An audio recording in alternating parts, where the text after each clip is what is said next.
motion to accept this morning's agenda? So moved. Linda? Second.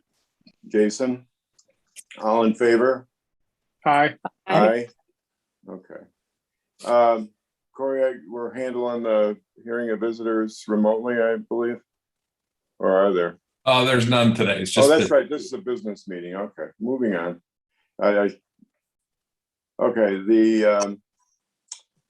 the only consent agenda item we have appears to be the minutes from the previous meeting. I need a motion. I'm sorry, not the consent agenda, but never mind. The personnel, it's under the personnel section, but I need a motion to accept the minutes from the last meeting.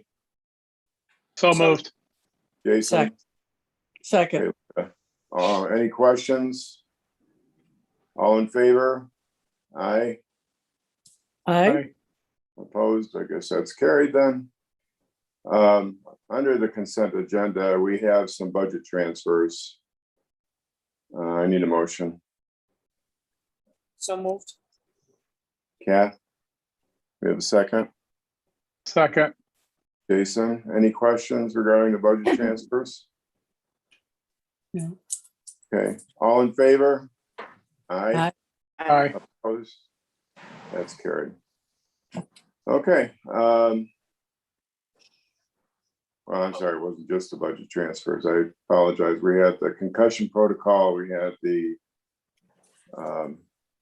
new calendar, which is very handy. Thanks, Mark.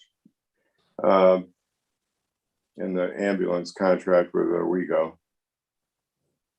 Okay, so what we're here for at district business today is the audit report.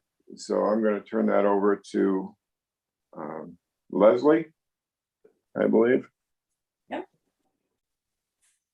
Good morning. Good morning. So Evan's going to share his screen. So Evan Cleveland is our senior manager on the engagement. I'm Leslie Spurgeon. I'm the engagement partner. So we have the executive summary, which we'll just work off of that, even though you have, you should have gotten copies or electronic copies of the report itself and all the letters that go with it. But this executive summary kind of highlights everything. So we'll just work off of this. The first thing is that we've given you an unmodified opinion on the financial statements. That's the highest level of assurance that you can get in a financial statement audit. And that goes for the supplementary information that's included in the audit report or in the audit. And then we have our report on internal control over financial reporting and compliance. We did have an issue with compliance with the real property tax law. So you were over your limit by $400,000. This is because of coming in under your budgeted expenditures.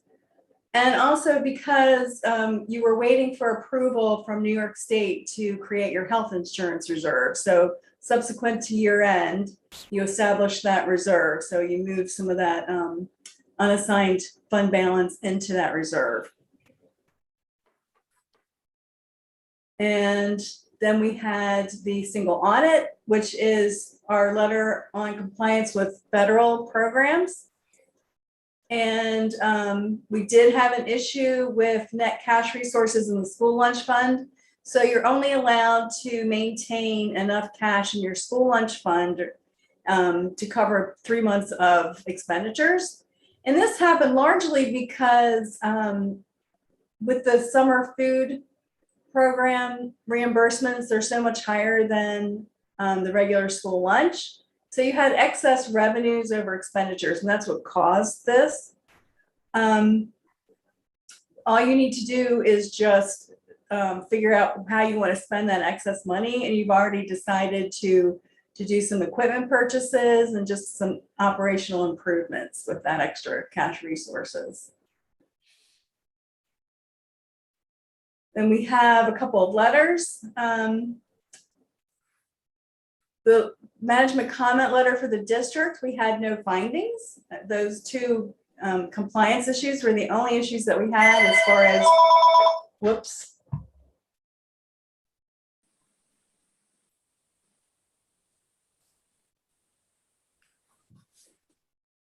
I guess I'll. Excuse me. No, I'm okay now. Sorry. So where was I? Oh, the comment letter. So we had no issues with your processes, your accounting, or anything like that. So we had no findings per se, except as I said, for those compliance issues. So the communication letter talks about these bulletin items here. This is the same letter that we issue every year. So under accounting practices, we did have a new governmental accounting standards board statement that we implemented called GASB 84. All that really did was change the definition of fiduciary activities and just kind of move things around from where they had been reported before. It didn't really change any numbers per se. And also under this section, it talks about accounting estimates. So you have accounting estimates in your financial statements, mostly just affecting the government-wide statements that they're on the full accrual.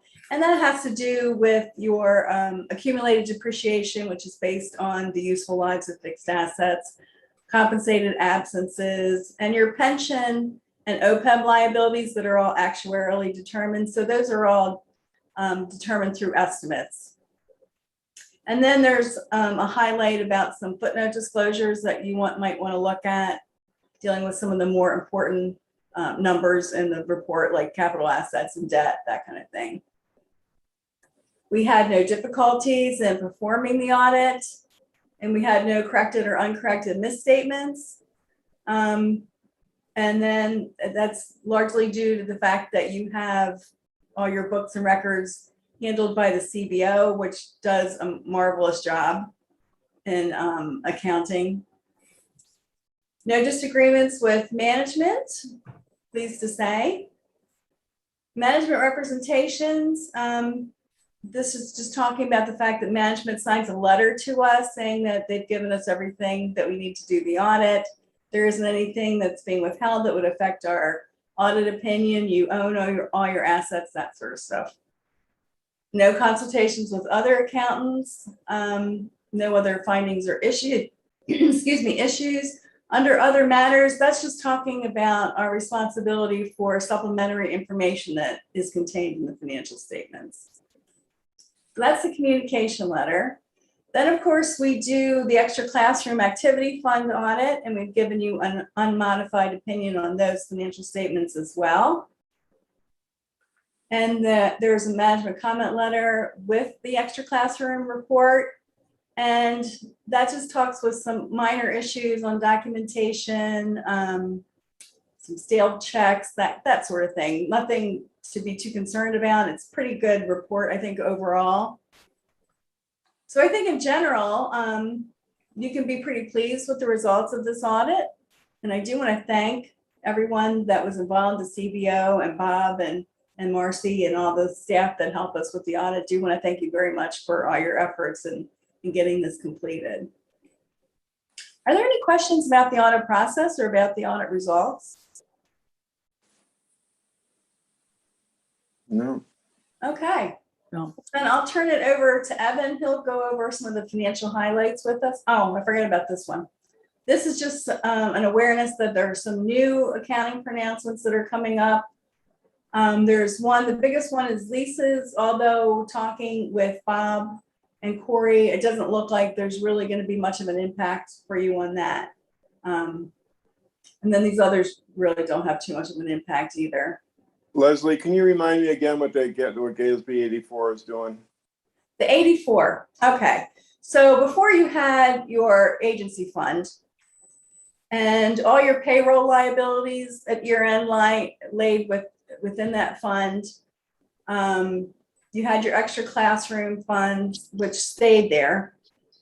And what GASB 84 did was to move all those payroll liabilities, because the school district has administrative involvement in those funds, move them into the general fund.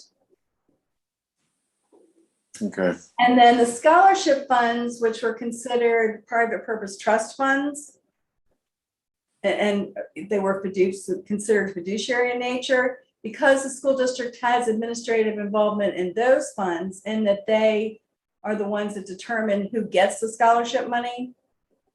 We just moved it from a fiduciary fund to a governmental fund. So now it shows up as a miscellaneous special revenue fund. Okay. So that's the big difference with that one.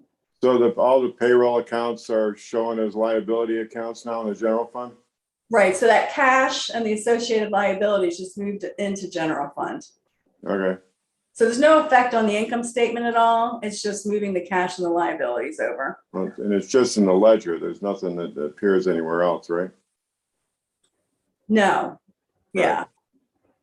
Okay, It's just really all you need to do is a year-end entry to move them back. okay. So it's a lot of nothing actually in the end, quite frankly. That's a good thing. Okay, so I'll turn it over to Evan. Thanks, Leslie. So this next page of the executive summary is a 5-year financial statement analysis, mostly focused on the general fund. I'd like to give you a 5-year look back at past results for the school district. So the end of the year, total assets were 13.1 million, up quite a bit from the previous year, mostly due to excess revenues over expenses, which we'll look at the bottom of the page. Total liabilities were 2.8 million, up slightly from the previous year, just the results of an increase in your contribution percentage for the teacher's retirement system, which lives in this due to retirement systems line item. Total fund balances were 10.3 million. That's up about 3.9 million from the previous year, mostly due to revenues over expenses. The school district did put a significant amount of funds into the reserves this year. Your total revenue was 47.7 million, up from 45.8 million. Most of that is in this other line item. The school district exited the workers' compensation consortium and received a rather large payout, which lives in this other category. Your total expenses were 43.9 million, down slightly from the previous year. The school district saw some decreases in instruction and employee benefit line items. All of that resulted in a positive excess of revenues over expenses of 3.7 million. And then we'd like to give you some more information about your capital outlay, $9.9 million in building improvements and bus purchases. Your special aid revenues and expenses are 1.6 million. That's consistent with previous years. School lunch revenues are up significantly, and Leslie touched on that earlier, related to the reimbursement rates for the summer food service program. Saw a very large jump in the revenue, which caused the net cash resources finding that we had for the school district. And your total school lunch expenses were 1.5 million. So one thing I mentioned, as far as both of those findings, the real property tax law compliance and the net cash resources and school lunch, both of those findings we had in a lot of our school districts this year. So you are not alone in that. We were aware of that, Leslie. We've been talking about this for several months now, if not longer, about establishing the health insurance reserve. So we just had to wait for the approval. So Right. the timing came after the June 30th deadline. So otherwise it would have been handled, beforehand. So Right. it's corrected now. And in case anybody, gets any questions on that.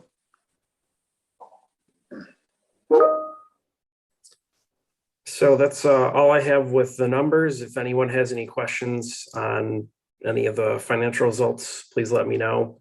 And again, very positive audit report, very positive audit. And I will echo Leslie's words of thanks for all of the help from Marcy and Bob and the individuals at the CBO. The audit went very well this year. Thanks. Did you guys also find that other districts are also seeing the increase in revenues in the school lunch? Oh, yeah. We Yeah. had a lot of findings with the net cash resources. Yeah. Absolutely. And, as far as the fund balance, a lot of people just didn't want to stock money into reserves this year because of the uncertainty of what was going on. So, there were a lot of people that decided that they needed that extra money available to them just in case. Yeah, understandably, it wasn't long ago that we were looking at a much different picture or the possibility of one. Great, So Right. it could certainly swing back the other way. Let's hope not. absolutely. So thank you all very much for your time. Okay. And Thank if you, Leslie. Thank you, Evan. Let us know. Yeah, thank you, Okay. everyone. Well, then, I guess all I need is a motion to adjourn. So moved. Linda, Second. is that Kath, I think? Do we Yeah. have a motion to approve Okay, it? all in Dean, I favor? need a motion to approve the audit. Oh, I'm sorry. Thank you, Marcy. We were done talking about it. I forgot to, okay, I do need a motion. That's the whole purpose of the meeting. I couldn't get I unmuted need quick a enough. motion to approve the audit. Sorry, So moved. Linda, Second. Jason, all in favor? Aye. Aye. Carried. All right, now I need a motion to adjourn. So moved. Perfect. That was Linda and Kathy. All in favor? Aye.